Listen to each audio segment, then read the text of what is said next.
गुजरे हुए लम्हे। भाग एक। रहस्यमयी खत। नदी किनारे एक छोटा सा शांत शहर था जहां हर कोई एक दूसरे को जानता था। वहां राज ज्यादा दिन तक छुप नहीं सकते थे, या शायद लोगों को यही लगता था। आरव, 28 साल का एक आर्किटेक्ट, कई सालों बाद अपने गृहनगर लौटा था। शहर की शांति उसे हमेशा आकर्षित करती थी, लेकिन इस बार उसकी वापसी की वजह कुछ और थी। कुछ ऐसा जिसे वो खुद भी ठीक से नहीं समझ पा रहा था।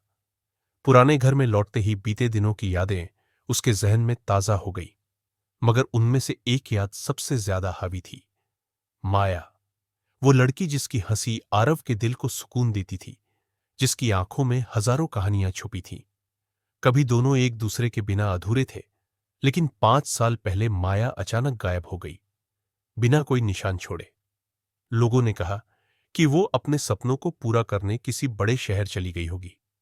कुछ ने फुसफुसाकर अजीब बातें कही, शायद उसके साथ कुछ बुरा हुआ था। आरव ने भी खुद को समझाया कि उसे आगे बढ़ना होगा, मगर दिल के किसी कोने में एक अधूरी दास्तान हमेशा कचोटती रही। खत जो सब बदल देगा। एक शाम जब आरव अपने पुराने सामान को देख रहा था, तो एक किताब के पन्नों से एक पीला पड़ चुका लिफाफा नीचे गिरा। लिफाफे पर माया की लिखावट थी। आरव का दिल तेजी से धड़कने लगा। कांपते हाथों से उसने खत खोला। आरव, अगर तुम्हें यह खत मिले तो बस इतना जान लो कि मैंने अपनी मर्जी से तुम्हें नहीं छोड़ा। मेरे पास कोई और रास्ता नहीं था। प्लीज मुझे मत ढूंढना। कुछ बातें अतीत में ही रहने दो। मुझ पर भरोसा करो।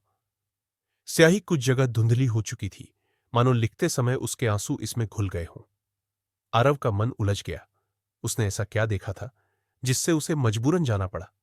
और अगर उसने सच में सब खत्म कर दिया था, तो यह खत उसके ही घर में कैसे पहुंचा?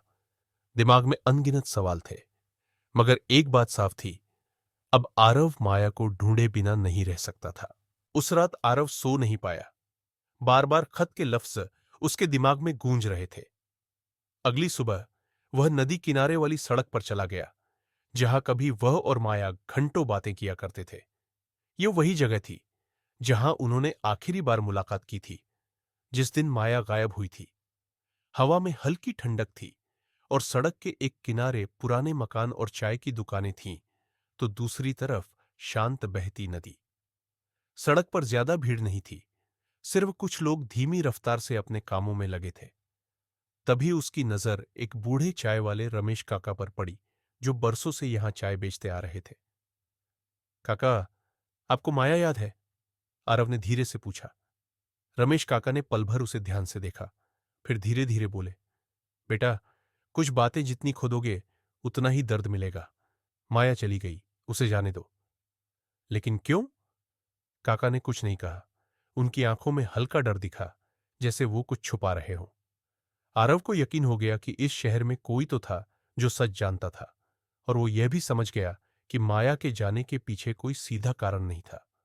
ये कुछ और था, कुछ ज्यादा बड़ा, ज्यादा रहस्यमयी। अब आरव के पास दो ही रास्ते थे। या तो वो खत को अंतिम सच मानकर सब भूल जाए, या फिर इस गहरे राज को खोलने की हिम्मत करे। उसने बिना सोचे दूसरा रास्ता चुना।